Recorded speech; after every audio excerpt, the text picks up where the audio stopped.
The sky was dark above the ruins of the ancient city. Wind blew dust through the broken streets.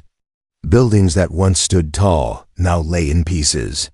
On top of a half-fallen tower, an alien girl stood alone, shaking and silent. Her name was Valari.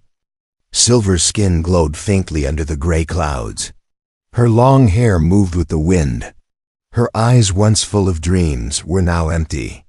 She looked down from the edge of the tower. The ground was far below. If she jumped, it would all end. No more pain, no more hunger, no more loneliness. She closed her eyes. The voices from her past still echoed in her mind. "You're a failure, Valari. You were never meant to. Be bored. Even your mother died because of you." She had tried to be strong. She had tried to find a place in the world, but no one cared. Her people called her broken. Her family threw her out. Other cities turned her away. And now she had nothing, no home, no food, no reason to live. Tears rolled down her cheeks. She spread her arms, letting the wind push against her. She was ready to doubt, but then a voice called out from below. "Wait! Please, don't jump!"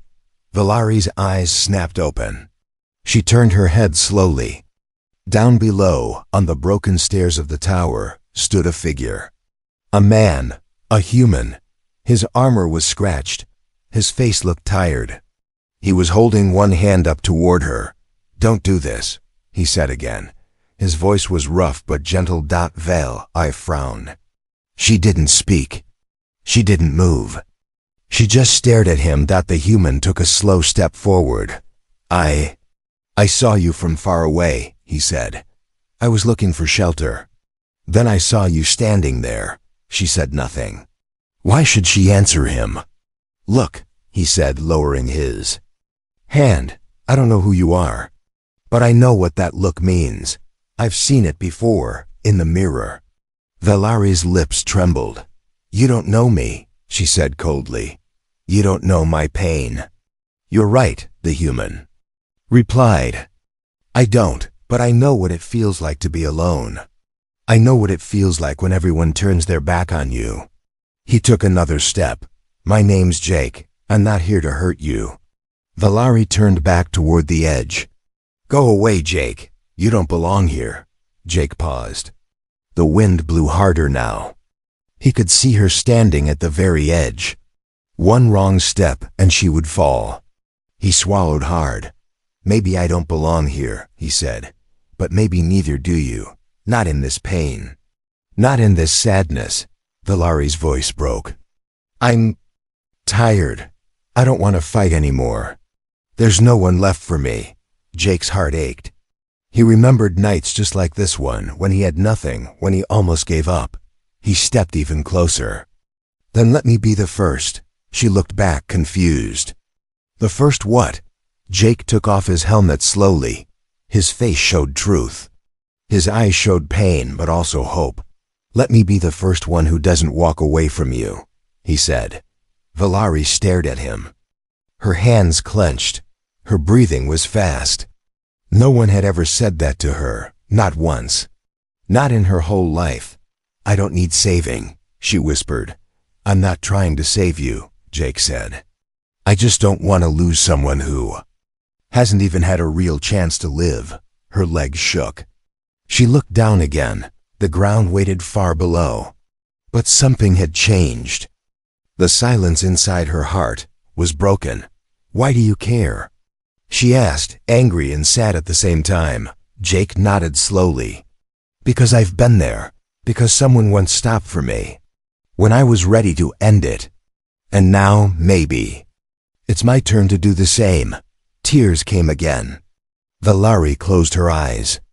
Her body leaned forward slightly, and Jake rushed forward in panic. "Valari!" She stepped back, not forward. Jake froze.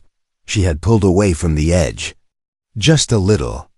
Just enough. She fell to her knees and covered her face. Her whole body trembled. She cried without holding back.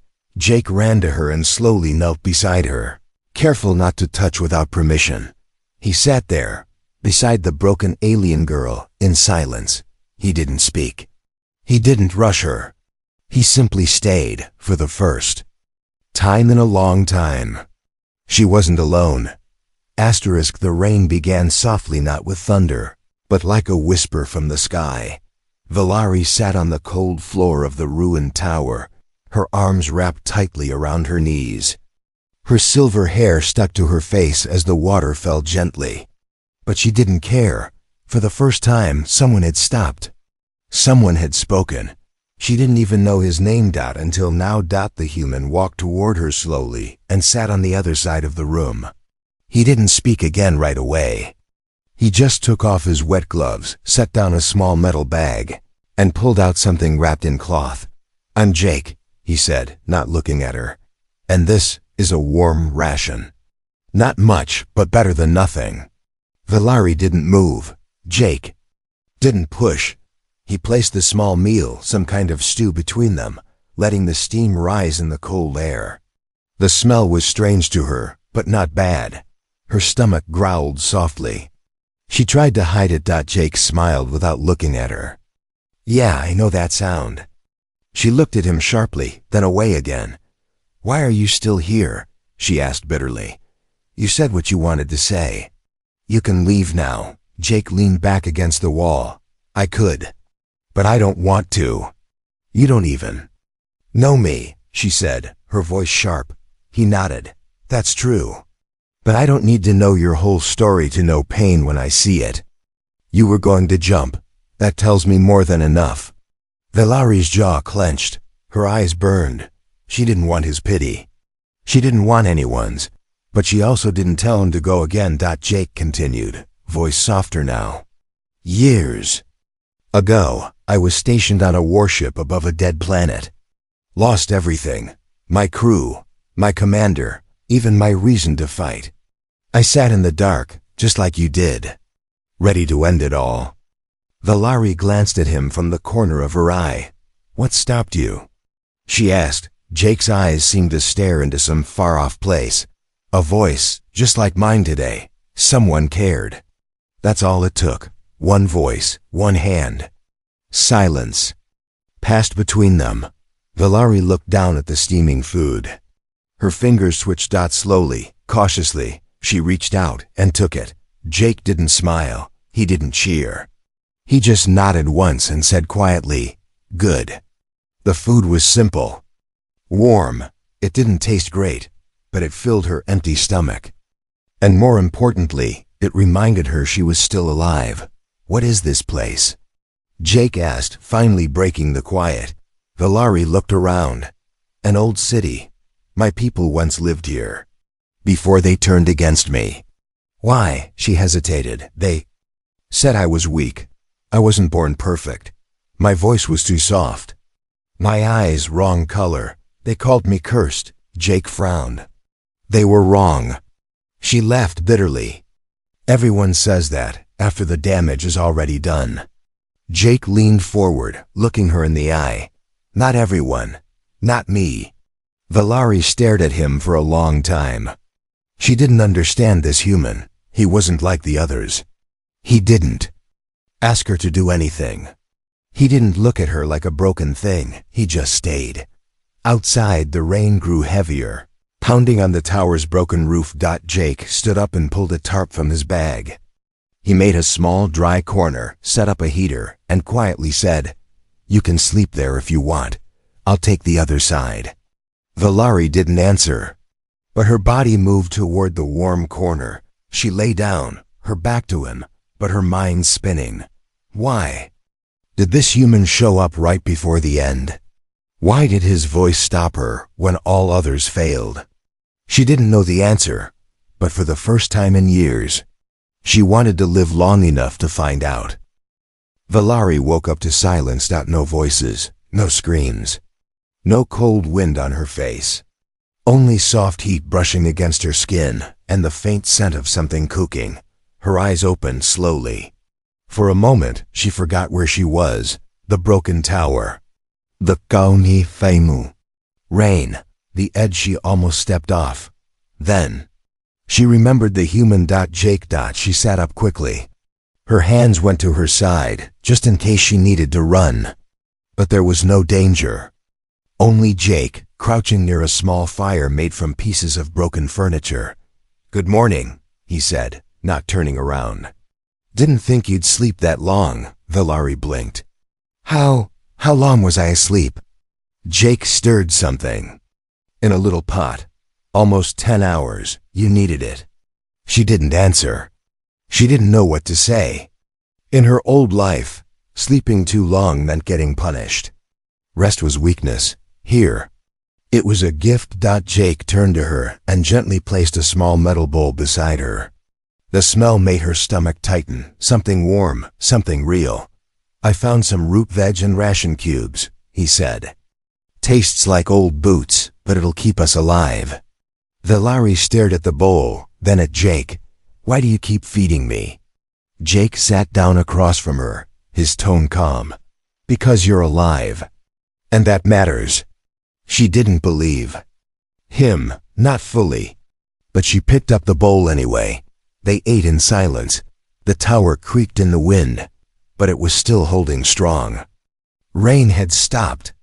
Through a crack in the wall, morning light spilled in. After a while, Jake stood and brushed off his hands. "We can't stay here." Valari tensed. "Are you leaving me?" He looked at her, surprised.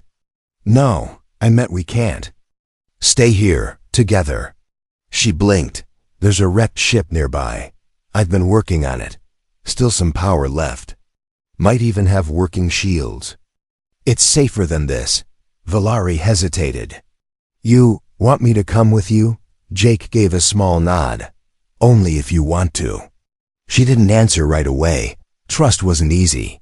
But deep inside, she didn't want to go back to being alone. "Fine," she said quietly. "Just until I find my own place." Jake smiled faintly. "Deal." They moved through the broken city together. Valari kept a few steps behind. Jake didn't mind. He talked sometimes about the weather, old Earth food, strange alien creatures he'd seen. Nothing deep. Just enough to fill the silence. Valari listened. Not because she cared about Earth hamburgers, but because his voice made her feel less empty. Finally, they reached a large crater. In the middle was a half-buried shiphold, rusted, scarred, but still standing. Jake climbed down first. "Watch your step. Don't grab the railing, it'll bite." She raised a brow. "It bites?" Jake laughed. "Not really, it's just sharp." She found herself smiling. Just a little inside, the ship was a mix of mess and hope. Wires hung from the ceiling. Broken panels blinked. But in one corner was a bedroll, tools, lights. Signs of life. "This is your shelter?" she asked. Jake looked around proudly. "Home sweet home. It stinks. Yeah, I'll admit that." She stepped inside. The air was warmer. It smelled like metal and oil. And something else. Something safe. Jake pulled a small blanket from a crate and tossed it toward her. "You can have this space. I'll sleep by the door." Valari caught it. It was soft, worn, but it didn't smell bad. "Why do you keep giving things to me?" She asked again, her voice unsure. Jake looked at her with calm eyes. "Because I've taken enough in my life. It's time I give something back." That night, Valari lay on the bedroll, staring at the ceiling of the ship. Small lights blinked above like stars. She could hear Jake snoring softly near the entrance. She clutched the blanket close. She had almost ended her life 2 nights ago. Now, she had food, warmth, and space to sleep, all because a human stopped, listened, stayed. She whispered to herself, barely a breath. "Why do I feel safe with him?" She didn't have the answer, but deep inside, something told her this was the beginning of something new. VLAR. I screamed in her sleep. Jake jolted awake, grabbing his knife from under the bedroll. He looked around the dark ship, but there was no danger, only her. She sat up shaking, her breath sharp and fast. Her silver skin was damp with sweat, her hair stuck to her face. Her eyes darted around like she was lost in some horrible place. Jake didn't speak at first. He knew that kind of fear. You don't fix it with loud words. Instead, he sat across from her in silence, his hands resting calmly on his knees. After a while, her eyes met his. Another nightmare? He asked gently. She nodded, then whispered, "They always come back." Jake didn't ask what the dream was. If she wanted to tell him, she would. Valari wiped her face with the blanket and looked away. "You should get used to it. I wake up screaming almost every night." Jake's voice was steady. "Then I'll wake up with you."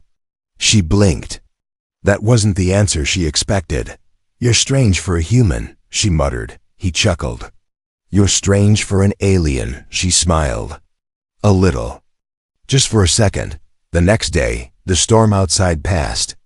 The sun peeked through cracks in the ship's metal frame. Light danced on the walls like tiny golden waves. Jake was working on a broken control panel, hands deep in wires. Valari sat near him, watching quietly. She still didn't trust him fully, but she stayed close. "Want to help?" Jake asked. She raised a brow. "I've never fixed anything before." "Neither had I," he said, "until I broke everything I owned." Valari hesitated, then scooted closer. He handed her a tool. As she reached forward, her sleeve slipped down, revealing a mark on her arm. A long, deep scar twisted and ugly. Jake noticed it, but said nothing. Valari quickly pulled her sleeve back. "Down. I know you saw it," she said sharply. Jake nodded. "Yeah. You're not going to ask how I got it?" He looked at her gently. "Only if you want to tell me." Valari was silent for a long time. The ship's broken circuits buzzed softly around them. Then she spoke. "I got it when I was 9. My father said I failed my tests. He called me a disgrace. Said I brought shame to his bloodline." Jake didn't interrupt. "So," he branded me with a hot blade, right in front of the council.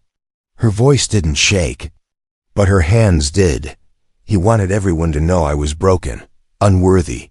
Even after that, I tried so hard to please him, to prove I wasn't a mistake." Jake lowered his tools. "Did he ever change?" he asked quietly. She laughed bitterly. "He changed all right. He sold me to the black markets 5 years later. Said maybe someone else could make use of me." Jake's jaw tightened. His hands curled into fists. But his voice stayed calm. "You were a child. I was property," she replied coldly. "To them, I still am." Jake reached over, but didn't touch her. Instead, he unzipped the side of his jacket. He showed her a faded scar running from his shoulder to his ribs. Ugly, jagged. "This was from a blast I took protecting someone who didn't care if I lived or died," he said.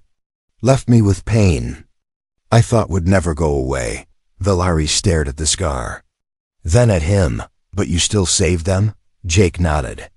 "Because back then, I thought saving them would make me matter. And now?" He looked at her serious. "Now I know I already matter. And so do you." Valari swallowed hard. Her eyes burned again, but she refused to cry. "Why do your words make me want to believe?" Jake smiled gently. "Because I mean everyone." That night, Valari pulled off her long gloves and sleeves before sleeping. Her scars were visible. She didn't hide them anymore. Jake didn't look away. He didn't flinch. He simply nodded and turned off the lights. She lay on her side, staring at the soft red glow of the ship's emergency light. No one had ever looked at her scars without judgment. But tonight, a human had seen her and didn't walk away. Asterisk, she heard the voice before she saw the shadow. Valari froze her hand halfway to her lips, a cup of water trembling between her fingers. The sound was distant, but familiar. A deep, cruel voice, like rusted metal scraping against bone. "You can't run forever, little reject." The cup slipped from her hand and shattered on the floor. Jake spun around from the engine panel. What was that? Valari was already backing up. Her face had gone pale, her silver skin nearly white. "No," she whispered. No, it can't be him. Jake rushed over. Who? She didn't answer. Her body shook. Her lips trembled. Jake grabbed his rifle and scanned the sensors. A faint signal blinked red. Someone's here, he muttered. Small ship. No ID tag. Cloaked approach. Villari backed into a wall, sliding down as panic swallowed her. He found me. Jake knelt beside her. Who found you, Villari? She looked into his eyes, and for the first time since they met, she looked afraid like a hunted animal. The one who bought me.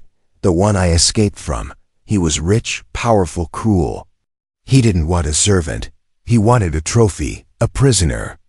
Jake's fists clenched. He's here now? She nodded slowly. He always said, if I lose something, I hunt it down. Jake stood tall, voice sharp and steady. Then we don't run, we prepare. Outside the ship, sand blew across the crater. The wind whispered through broken stones. The silent attacker moved through the ruins. Dark armor reflecting the dying sun. He wasn't alone. Small flying drones hovered beside him, scanning for heat. Inside, Jake loaded weapons while Villari sat against the wall, hugging her knees. You're a soldier, she said, but I'm not. Jake handed her a small pulse pistol. You don't have to be a soldier. You just have to survive.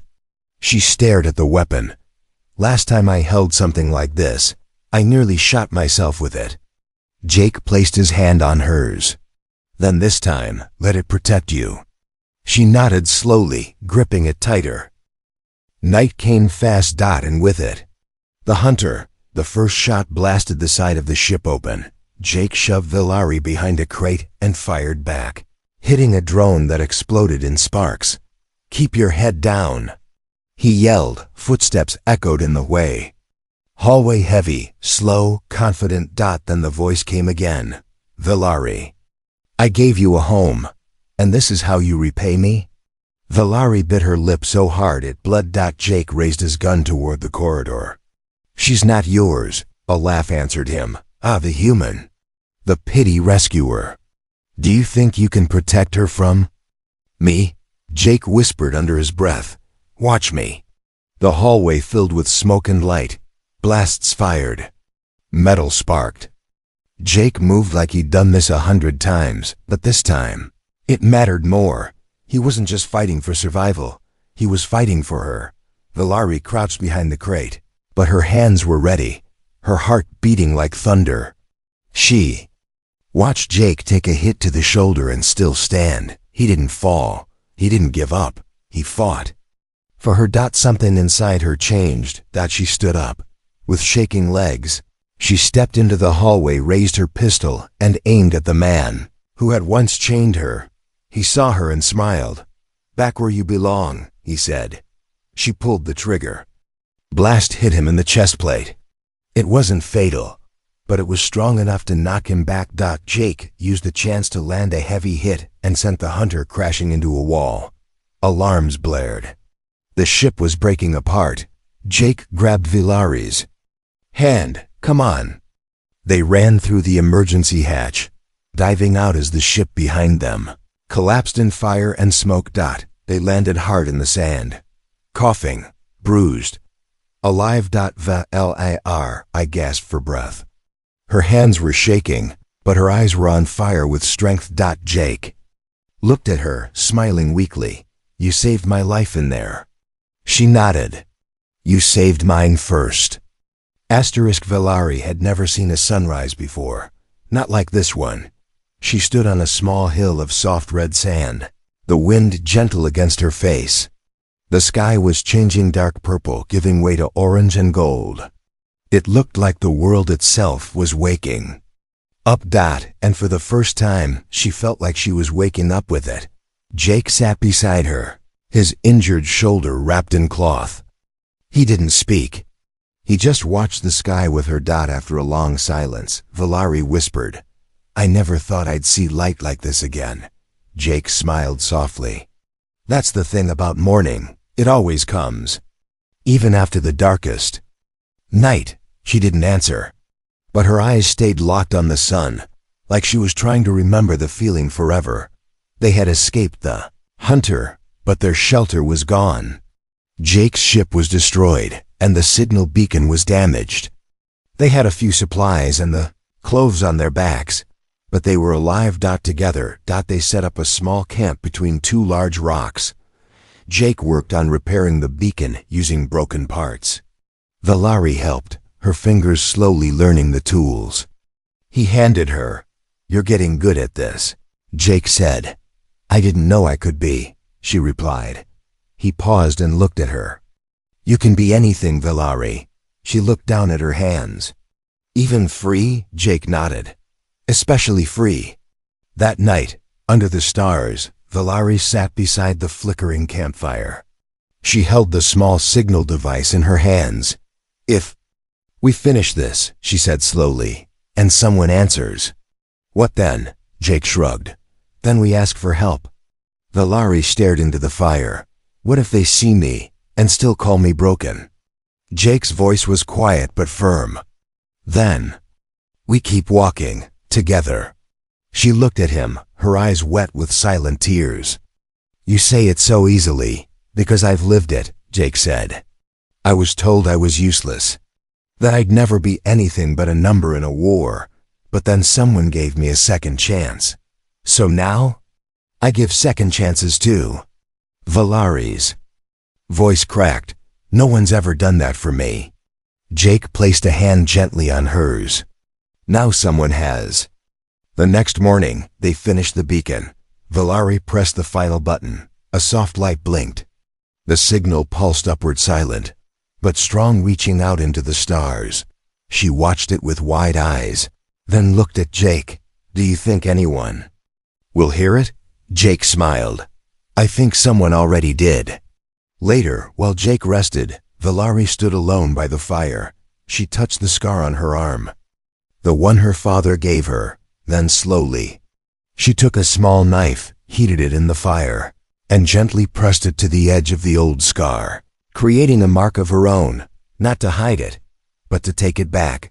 Jake woke up to see her sitting calmly, bandaging her arm. He rushed over. "What happened?" She looked up at him and smiled. "I made it mine now." Jake stared at her, a little stunned, a little proud. "You're changing," he said softly. She nodded. "Maybe I'm finally becoming who I was meant to be." That evening, a soft beep echoed from the beacon. Valari jumped. Jake turned sharply. The signal had been received. Someone was coming. Valari stared at the blinking light. Excitement, fear, hope, all mixed inside her. "Are we ready?" she asked. Jake looked at her, his eyes full of something deeper than words. "You are." Asterisk. The rescue ship appeared in the sky like a silent star falling to earth. Vla. I watched it come closer, her heart pounding like never before. She had dreamed of this moment, feared it, hoped for it, and now it was real. But instead of joy, she felt a strange heaviness in her chest. "What if they don't believe me?" she asked softly. "What if they see me and still call me a slave?" Jake stood beside her, his arm wrapped in fresh bandages. His voice was calm. "Then I'll stand with you, no matter what they say." She turned to him. "Why?" He met her gaze, steady and true. "Because the day I found you on that tower, you saved me too." The ship landed with a slow hiss. Lights blinked across its hull. The ramp opened, and two peace officers stepped out. One was human. The other was alien, but not like Valari. His skin was gold, his voice sharp. "Identification?" the alien officer asked. Valari stepped forward, her back straight. "My name is Valari of House Mevenal," she said clearly. "I am not a slave. I was taken, branded, and hunted, but I survived." The officer narrowed his eyes. "We received a signal from this sector." "You sent it?" Jake stepped beside her. "We both did." They looked at him, then at her. "You'll need to be questioned," the human officer said gently. "If what you say is true, you may be given protection." Valari nodded slowly. "I'll answer anything." but I'm not going anywhere without him. She pointed at Jake. The officers hesitated. Jake raised a brow. Is that a problem? The human officer shook his head. Not at all. Inside the ship, they were given food, water, and clean clothes. Valari sat on a soft seat, holding the cup of warm broth with steady hands, for the first time in her life. No chains, no guards, no orders. Freedom. Jake sat across from her, quiet, tired but smiling. Do you feel different? He asked. She looked down at her hands. I feel light, like a weight is gone. Then she looked up at him. But I'm also afraid. He leaned closer. Of what? That when I wake up, this will all be a dream. Jake shook his head. It's not. Tears came to her eyes. How can you be sure? He reached out, slowly, gently placing his hand over hers. Because I was there when it began, he whispered. I saw you standing on the edge. And now, you're standing in the light. Valari blinked, heart racing. She remembered his words that night, words that stopped her from falling. Do you remember what you said to me that night? She asked. Jake nodded, every word. Say it again, she whispered. He took a breath. I'm not here to save you. I'm here because I care first. Valari broke into quiet sobs, but this time they weren't from pain. They were from healing. From hope. Weeks later, Valari stood under a real sun on a peaceful planet. She was no longer hiding, no longer running. She wore simple clothes. A small necklace made from a piece of Jake's broken ship hung around her neck, her own symbol of survival. Jake stepped beside her. You're sure about this? He asked. She nodded. I'm ready to help others like me. You'll be amazing, Valari smiled. I used to believe I was born broken. Now I know.